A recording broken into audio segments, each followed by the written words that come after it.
Sir అడగండి madam. అసలు మీకు భయం అనేది ఉందా? భయం ఉందండి, చాలా ఉంటది నాకు. ఎట్లా? కాకపోతే శృతి హాసన్ లాగా లోపటే ఉంటది, పైకి మాత్రం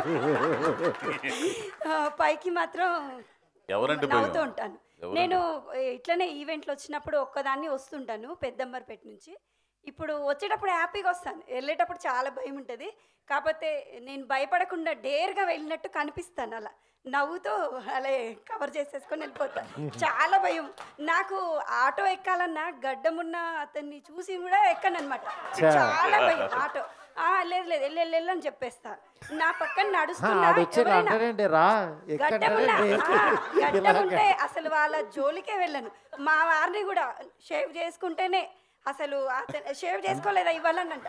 నా గడ్డం మీద ఎందుకు చంపుతున్నావు అంటాడు మా వారు. ఇంట్లో మా ఇద్దరు పిల్లలు లాక్డౌన్ లో గడ్డాలు పెంచుకొని ఇంట్లోనే తిరిగేస్తున్నారు.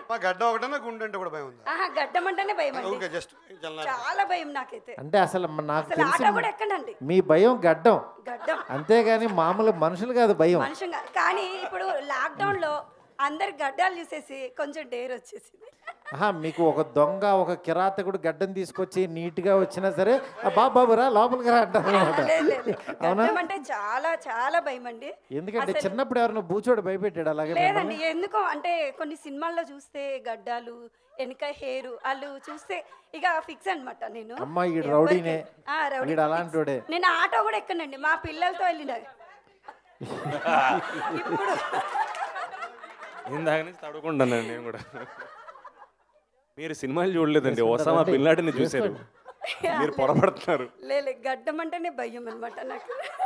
మీకోసం క్లీన్ షేవ్ చేసుకుని వస్తాను. Okay, thank you.